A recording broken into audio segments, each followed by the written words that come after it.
This week on Quadriga, Supervote, India's identity crisis.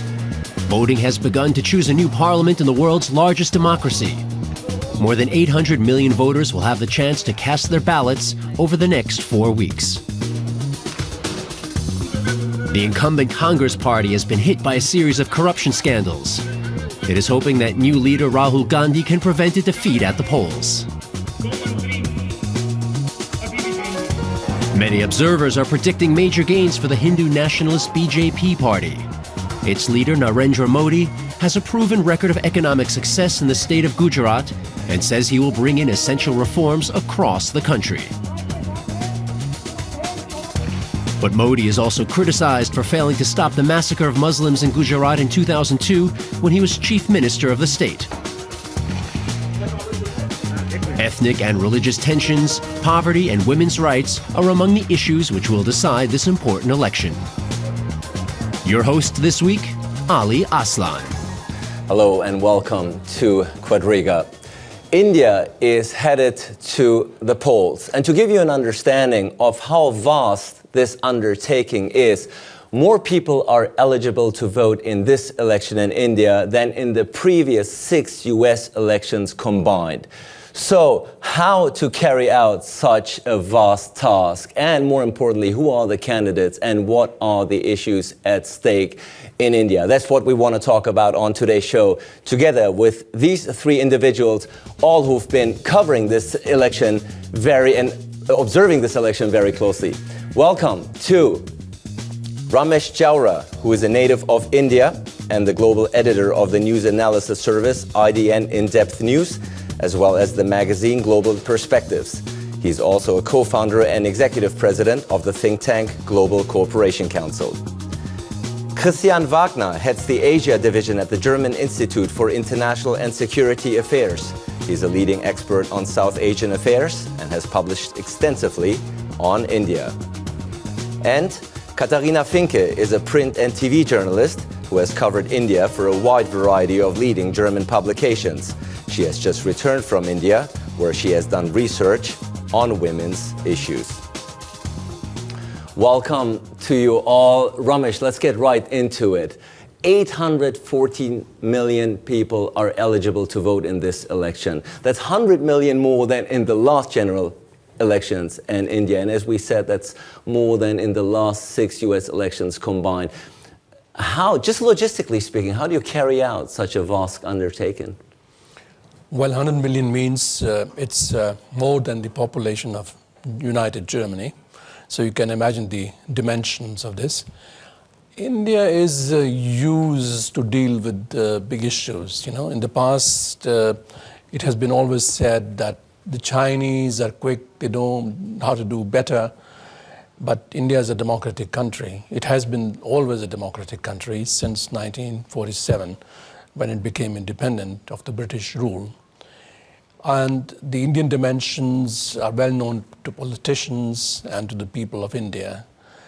One could also ask, is there something special in the Indian psyche? And that is, every Indian feels that he is not an Indian. On the other hand, he feels that he is an Indian. So it's a nationalism born out of the necessity to live together, to have a state in which, according to the law, the Constitution of India, all the religions have the same place. So it's a secular India, which doesn't mean that there are not always problems off and on, but still this is, I suppose, the only country in the world which hasn't seen any serious move towards the country disintegrating as a whole. And of course, we'll, of course, talk about the issues and the problems that you have alluded to, but let's stick with the elections and just the procedure of these elections once more. Christian Wagner, there's a 9-phase vote. This is a 9-phase election. For us in the so-called Western world, a bit hard to understand perhaps. This is an election that will last 1 month. Now, 930,000 polling stations are there to record these votes. My question would be, aside from the logistics, do you think the fraud aspect, perhaps, is one that ought to be looked upon here? Well, we have always seen some form of fraud in Indian elections. This is also one of the reasons why you have the election over such a long time, because it's mainly of security issues. So it takes the security agencies many days to shift from one area to the other, also in order to prevent this kind of fraud. Secondly, we have also seen that the election commission has become very independent, also very rigid on the political parties. So the election commission has gained a reputation being a very neutral institution, and which has also set up a code of conduct for the political parties and is also closely monitoring election campaigns. So many candidates saw sanctions from the election commission. So in that sense, I would say we may see some fraud. Yes, this cannot be prevented in such a vast country like India. Especially, one should also not forget 70% of the voters are in the rural areas. Only 30% are in the urban areas, and in the rural areas we have more of violence, caste-based violence, also not on the surface but very hidden. So this is why all the security mechanisms take such a long time. But at the end, I would think we will also see a free and fair election. And Katharina Finke, you have just returned from India. What's the sense, what's the mood there in India vis-a-vis these upcoming elections? Well, I think a lot of people are really engaged from like what I said, and also because there's been this really long time whilst the Congress party has been in power. So I would say, like, from my impression, that people are really urging for a change. But of course, like as any election, and especially this one, it seems really unpredictable what's going to happen. But what I found quite impressive, that the majority of the people, and nevertheless, if they're in urban or in rural areas, they really want to vote. And this is also what's been expected, that like the rate of the voters will be quite high, because from what I sense, India is a country which is really proud of the democracy, and that's why they want to make use out of it, especially also in this election. And as been mentioned, this is a huge country. How do you campaign in a country like this? How do you get to all these vast rural areas that Christian Wagner has already touched upon? It's actually interesting that you're bringing this up, because I've just spoken to someone who has been like political campaigning, and well, it's just one case, but she told me about it, and they actually, well, they stay in the rural areas and they spend a lot of time there, because of course, like campaigning in the urban areas, it's much easier. You can put on like posters and stuff, but they stay there, and well, of course, like in any other political context, they really try to influence the people in the rural areas, which in a bit is of course also quite unfair, because there not so many people can read or write, so it's quite tough to actually convince them or argue with them, because they don't have the same level as the people in the urban areas have. And Ramesh Jaura, the people are eager for change, says Katharina Finke, and perhaps understandably so if we look at the numbers. The Congress party has ruled India since 2004, and for all but 13 years since it gained independence from Great Britain in 1947. But it may face its worst defeat in history yet. Let me pick on 2 points. One of these is, you see, the political parties have their symbols, so that the illiterate people do not essentially have to read and write to understand which political party they are voting for. Secondly, I would like to point out that the independence struggle of India, it was not only urban, it was very much rural. So that tradition has been carried on in the last 64 years. So there is a certain tradition that people know how to reach the masses in the remote possible areas. Now, as to whether there would be a possibility of a change or not, that remains to be seen. You know, the point is that when the opposition parties, particularly the so-called Hinduist parties, came to power, there was a lot of suspense what they are going to do with Pakistan, what they are going to do with the minorities in India. Minorities are not only a few hundreds or thousands, they are millions, you know. But even that government, which was led by the BJP, which is now the leading political party in these elections, nothing happened of the kind that people expected. In fact, the then Prime Minister of India Atal Bihari Vajpayee, he went to Pakistan and had serious negotiations with them and even with China. See? So if one expects that there would be a radical change in India's domestic policy or in foreign policy, that's not going to happen.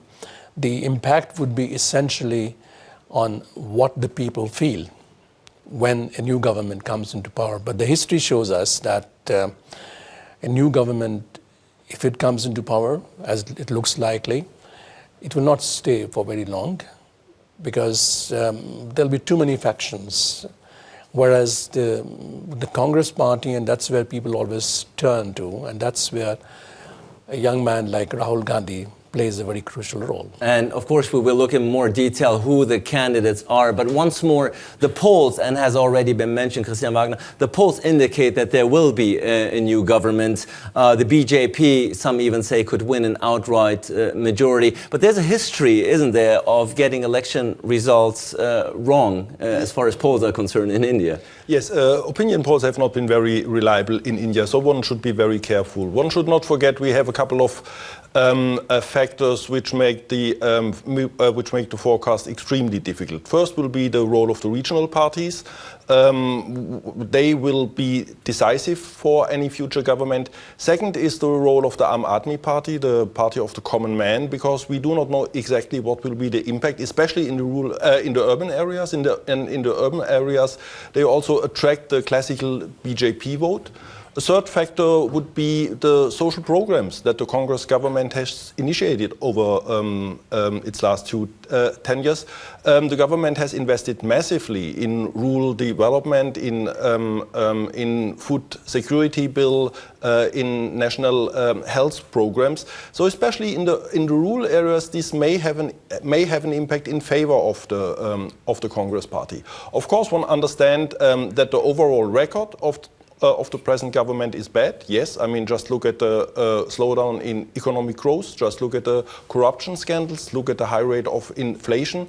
And of course, people are demanding good governance, and this, of course, gives a certain swing for a change. But we should be careful because normally the BJP will not able to attract more than 30 to 35% of the votes. And 543 seats are up for grasp, 272 needed to rule this country. Before we touch upon and look at the candidates, Katharina Finke, let's look at the current Prime Minister, the first Sikh ever to rule India in its history, namely Prime Minister Singh. He's leaving, he's stepping down, that's for certain. Many people are saying he probably stayed on for too long. Would you agree? Well, I wouldn't like to take any sides of this. But of course, like just maybe from the atmosphere, feeling is that a lot of people are disappointed from the reasons Wagner just pointed out, like especially the corruption. You know, whoever you're going to talk to doesn't matter like which class of the society you're in. Like the corruption is really like the striking point, and a lot of people who are supporting and who have been supporting Sikh are just really fed up with the corruption thing. So this is why maybe people would say he's been ruling for too long, but generally speaking, I would say it's really hard to say because, of course, you know, like with this diversity to lead a country like India, it's also a really tough task. Indeed, it is, Ramesh Jowra. There's a mixed bag here when we talk about Singh, isn't there? Some people say he is the main architect of economic liberalization and economic reforms, much needed economic reforms in India. But as Katharina Finke has already touched upon, he's also presided over perhaps the most corrupt government in Indian history. What's his legacy going to be? It'll be a mixed legacy. First of all, because he has reformed the entire Indian economic system. He has opened up the womb of the Indian economies. That's a phrase which was used back in the 60s, 70s, which means he has allowed in foreign investors, liberalized the economy, which was not the case before. This naturally has had its impact, which has not been always positive, because in a country as vast as India, where the gap between the poor and the rich is rather big, then those who profit from this liberal economic system tend to use all possible means to get richer, and that's what we call corruption. There's a positive aspect to the whole thing, and that is, even though there is a lot of frustration and anger, just because there is anger, that means there is a growing awareness in the common man and women that this cannot go on like this. So the new party you refer to, which is against corruption, which is the party of the common man, it wouldn't have come up and it wouldn't have drawn such a good number of followers if there was not a growing awareness of the need to clean India of corruption. You see, the second point I think we should not ignore is Manmohan Singh was never a politician. He was an economist. He was an eminent guy at the World Bank. He came to India and he was made the finance minister because the then prime minister, who died several years ago, wanted to have somebody who knows the global economy and who knows the Indian conditions, who will be able to come up with reforms. And in the previous elections, in the one before that, Sonia Gandhi, who is of Italian origin, who is the head of the Congress party, could have become the prime minister. But she was aware that if she becomes the prime minister, there would be a lot of dissatisfaction, and one couldn't be sure whether she wouldn't be shot. Her husband was shot for a different reason. So she asked Manmohan Singh to become the prime minister. And somebody who doesn't know how politics works is bound to make mistakes. Well, politics may not have been in the bloodstream of Singh, but it's certainly in the Gandhi dynasty. And India is a rapidly changing society, Christian Wagner, but there seems to be one constant. There always has to be one Gandhi, at least, to be in the mix of the race. And it's no exception this time around. We have, of course, Rahul Gandhi, who is the vice president of the Congress party, as well as the son of the already mentioned Sonia Gandhi. A lot of people are saying Rahul Gandhi it's just a name, but he himself is very inexperienced and really not up for the task. Would you agree? Yes, I think he showed a very poor performance in the election campaign. The Prime Minister and his mother have tried to bring him closer to politics, to make a candidate out of him. At the end, his mother decided not to put him up as the formal candidate, which was okay, because it was not necessary. But when elections are always boiling down to the competition among personalities, but it seems to be, the Congress seemed to be very much aware that Rahul Gandhi would not be in a position to compete with Narendra Modi, so it was quite clear not to put him up as a candidate. Many of his election rallies were not there were not many people. He's not well known to be a great speaker, so he was very reluctant. And in previous elections, he also on the state level, he has not shown a lot of good results. So in that sense, probably we may see a little bit the decline of the Congress party and also of the Gandhi family, which for me is not necessarily a bad sign. I can also imagine India without the Gandhis, and maybe this is also a sign for maturity of the Indian democracy at the end. Well, certainly Rahul Gandhi has his work cut out for himself. Katharina Finke, the person, at least if we can believe the polls, who is set to become the next Prime Minister of India is indeed Narendra Modi, the leader of the BJP.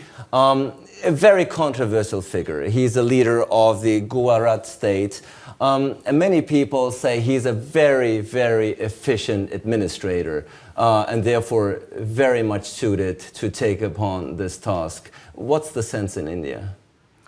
Well, because he's been, I would say, in the foreign media, he's been, you know, even like The Economist wrote a piece like India shouldn't vote for Modi, where actually a lot of Indian people are angry about, because they say, well, like our ex-colonists shouldn't tell us who to vote, because we're also not telling them who to vote like for in Britain.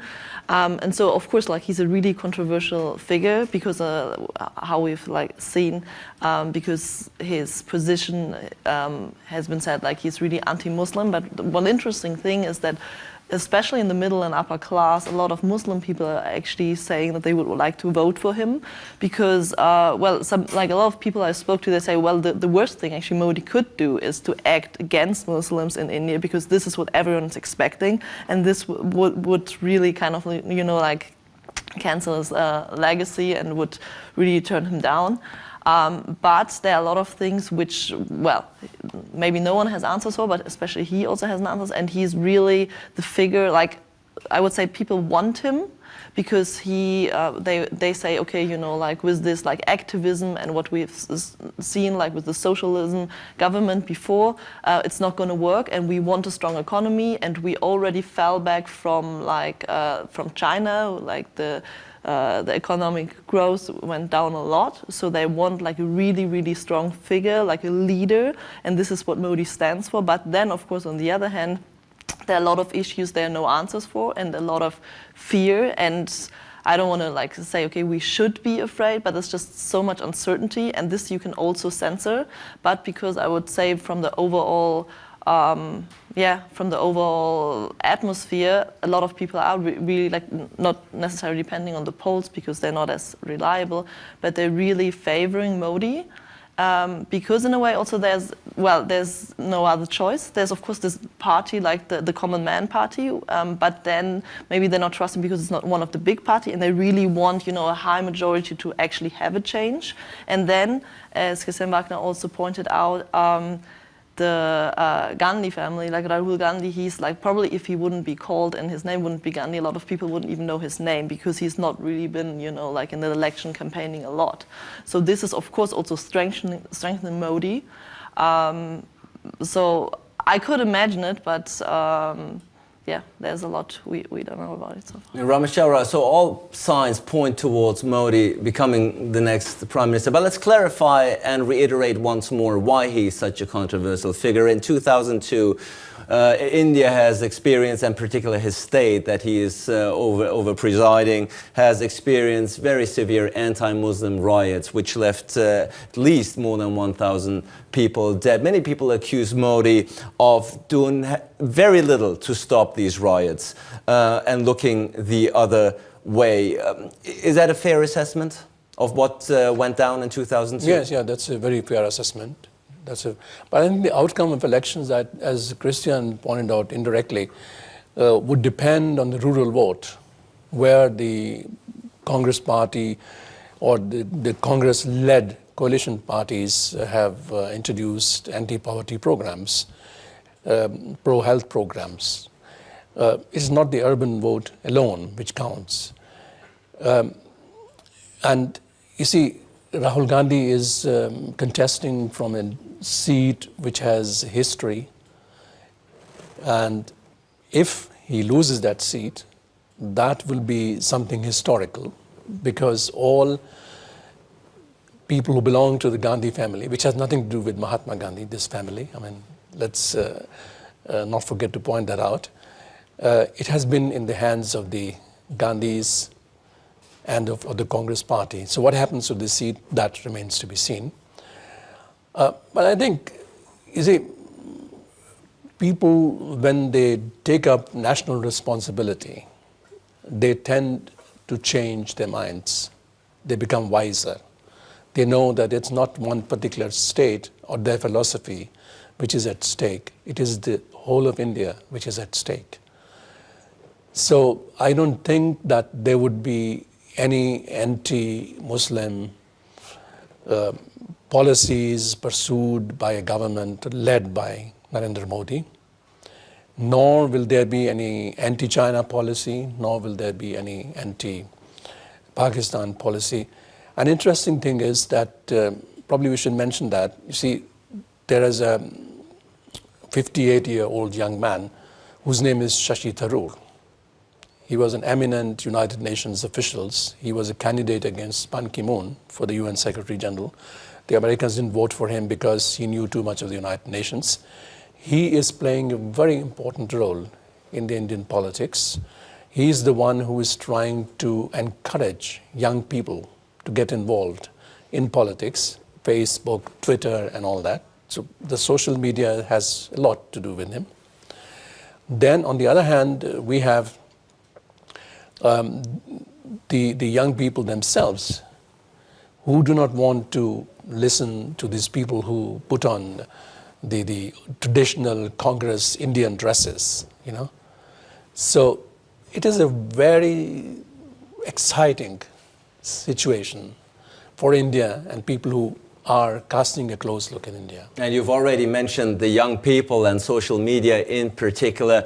The 100 million mark has already been surpassed, more than 100 million Facebook users in India, close to 40 million Twitter users. Do you think that social media will play a crucial role here as far as the outcome of the elections are concerned? It's difficult to say whether it will have an impact on the outcome of the election. 100 million is, let's say, less than 10% of the Indian population. I would assume it's mainly in the urban areas. Yes. So in that sense, one should be very cautious because it somehow distorts a little bit the image, and this is the same with the opinion polls, which mostly reflect an urban India, where we can have a strong vote for Modi, but the public mood in the rural areas may be different. Nevertheless, I think it's an important media. It may also help to bring more young voters to the polls.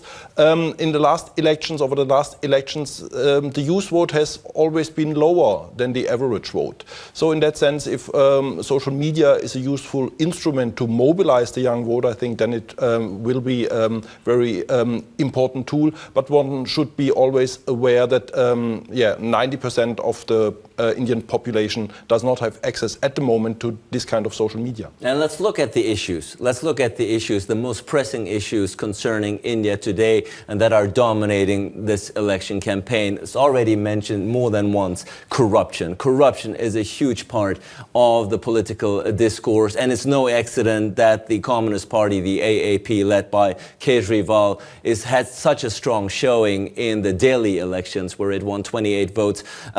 Now, do you think that corruption at the end of the day is a thing that one party, regardless of who the prime minister is, can solve? Or is it perhaps not much more deeper ingrained into the political psyche? Yes, I think it's much more deeper in Indian society, and it has been a constant issue over the last election, over the last decades. Besides corruption, of course, and this is the point that Modi has addressed, it's all about development. So this is why Modi gets so many followers, because he's somehow propagating the model of Gujarat for the whole of India. Whether that's feasible is a different perspective. But at the end, it's the wish for change, the change for development, the change for better governance, and of course the change for less corruption, which is really driving the agenda. And there, candidates like Modi, like Kejriwal, are in a much better position than the ruling party. And this, of course, also makes a lot of problems for Rahul Gandhi to really attract the voters. And Katharina Finke, when President Clinton, or rather then the candidate Clinton, was asked when he ran the first time what this election is about, he said, "It's the economy, stupid." And do you think that more or less applies here in the case as well? Is this election more or less dominated by the economic discourse, by unemployment, rising inflation, rising prices? Well, I would say that the economy is the major point, because this is also something which is really crucial for India. But personally, I would also think, and I don't want to judge, because I think this is always really difficult if you speak about India, especially from a Western perspective, because a lot of things, especially speaking about economy, and then they say, okay, but what about the social issues? And then everyone is starting about discussing redistribution, and then if you speak to people in India, they say, well, we have no clean water, we have no clean air, we don't even have the basics. So how should we start about speaking all those social issues? And I think this is really difficult, because I personally think it's not good to put something on them and say, okay, you have to do it like this because the West does it like this. But of course, and a lot of people also argue is that Modi tries to see, okay, the economy is a solution for everything. So if the economy is rising, we create jobs. This will be, especially for the young voters also, you will have less unemployment, and then we can build better infrastructure, we can do something, and we can even solve the social issues. And I personally have to say, I don't know. Because if really the economy is like, and a lot of people also say, we want this capitalism, we want this, but maybe they see it's really short-sighted, I would say, because they see, okay, we have this growth, but then of course, like they also have the downsides of international companies who are coming into the country, which are probably not as beneficial for the poorer people in India. So I think it's really hard. I wouldn't say you have to do it like this, but also that economy is the only solution and will solve everything. I would say it's really short-sighted view.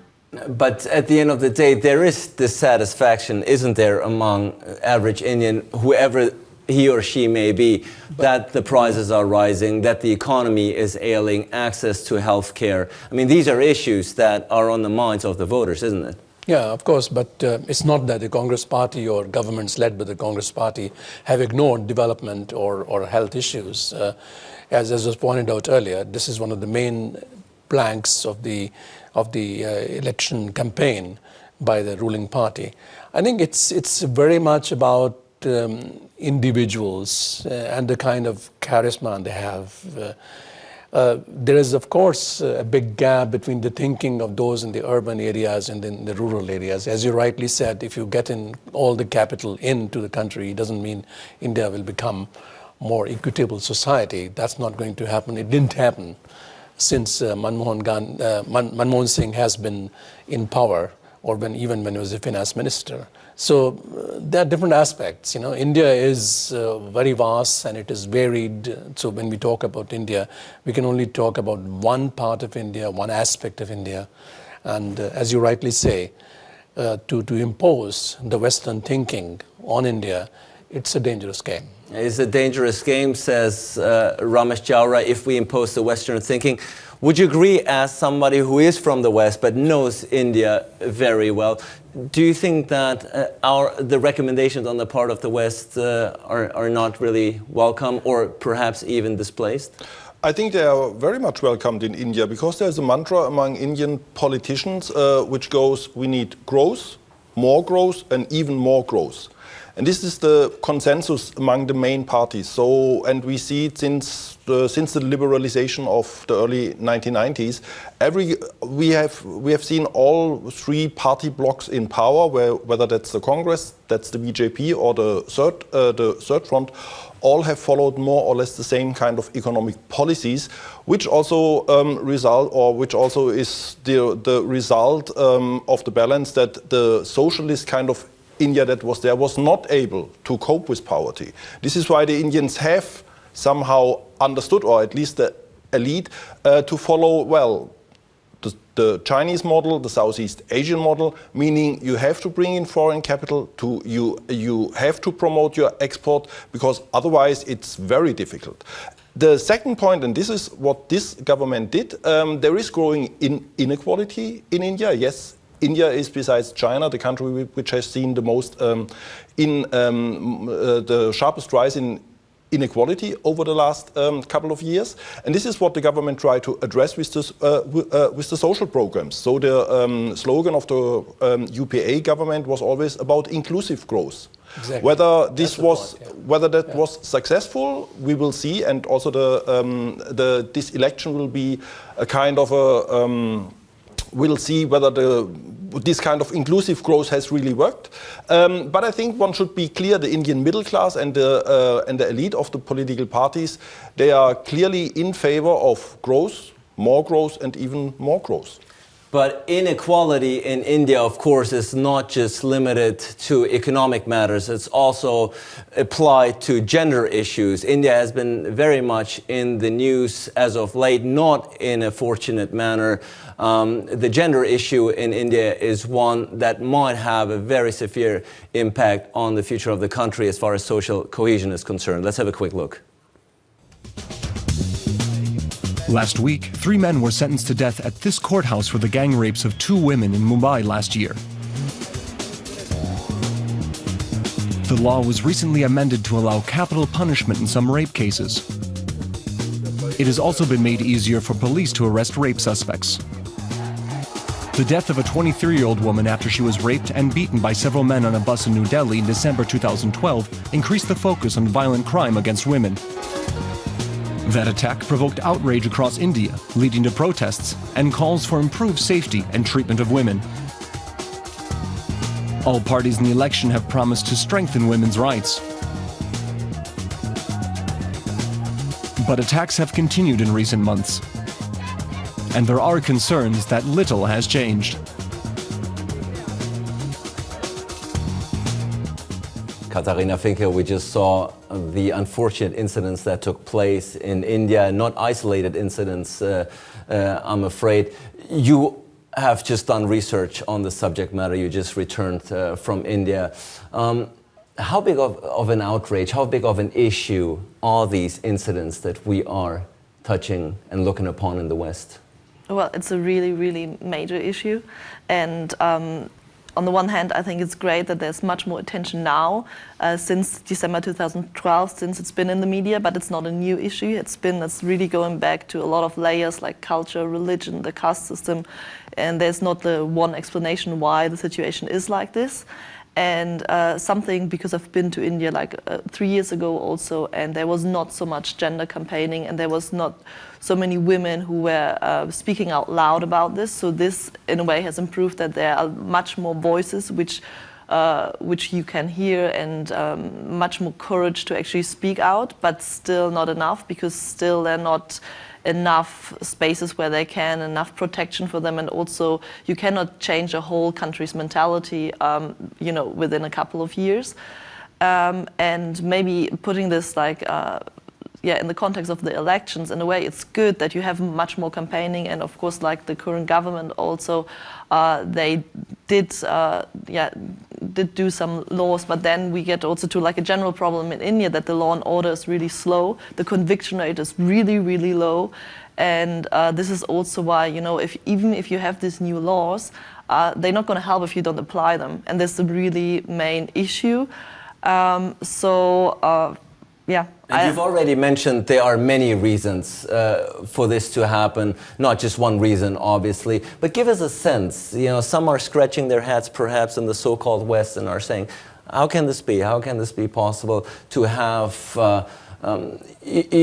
such unfortunate incidents take place on such a large and wide scale?" Well, because maybe first of all, the culture is really influenced in a really patriarchy society. Then, of course, women generally are not seen as equal as men. This also, of course, has to do with the dowry, like they have to give when people get married. So so of course you have, like, as a parent, you have to pay more for your daughter.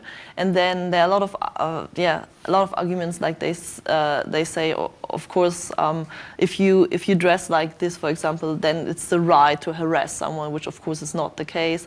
And it really goes down, like to a lot of also like it's okay, for example, to harass someone who's from a lower class, and it's really hard to say, like this is why it is like this. It's just the mentality, and I think also actually because in a way it's not as liberal. For example, also we had this cases with expats, and actually being also myself being an expat in India, you get like the views and all of this, and expat women are also seen differently than Indian women, because actually they separate like the genders a lot, even like in schools or whatever. And I think actually liberalizing and bringing them more together and get a better understanding of sexuality of different genders and what they have in common and come together would actually change a lot. And this, I once want to say, it's not like a Western point of view, it's really like to respect both genders as a human, and this is not what is happening if you split them, And for example, there's also just like been a story, and I was also observing this, that you can, like, some young couples go to the park to have some privacy, because in other cases they can't, and they cannot go like to a room because they all live in big houses. There's so much structure and so much tradition where they can actually not be liberal and cannot experience. And if you shut all this experience down, and if it's in a way really conservative and patriarchy, for example, a lot of people also say perpetrators are not born perpetrators. They're made to be perpetrators. If you have this mentality, if you grow up with this, it's not gonna change anything, and that's why it makes it so difficult. So actually, I think we should really work also with the males in India, like little boys, to in a way not educate them like math or science, but really educate them how to respect a woman, and that actually both are human and they both have like equal rights. So education is key and much more to be done on that front. Thank you for your assessment. Ramesh Jowra, these elections, we've already mentioned them from the get-go, very important because we are talking about the most populous nation in the world and second most populous nation, of course. And India has always been primed to be one of the great superpowers, coming superpowers, emerging superpowers. Do you think that hype is justified? Do you think that reputation is justified? And can India live up to that? It is still an emerging superpower, but India is a democratic state, so things take much longer than they do in China, to say it very briefly. But Christian Wagner, perhaps you want to chime in, even though we are running out of time. India's role in the world? Well, India has a lot of potential, yes, but I think the country is up to a certain point also overestimated, overrated. The Indian government did very well to cooperate with Indian business to brand India as a name in the global competition. This is fair, but the government has also failed to do a kind of expectation management, because now when the companies go to India, they are confronted with deficits when it comes to infrastructure, when it comes to setting up business, which takes much longer compared to East Asia or Southeast Asia. So in that sense, let's say India is up to a certain point a little bit overrated. Also the potential for growth is there. Well, overrated or India is India. India is India, says Ramesh Jowra. Overrated or not, it will head to the polls. It has already started to vote, and we will know after the 16th of May who will lead this country into the future. Thank you to my guests for their insights into a very complex and intricate country. Thank you out there for tuning in, and looking forward to seeing you again next week for a new edition of Quadriga.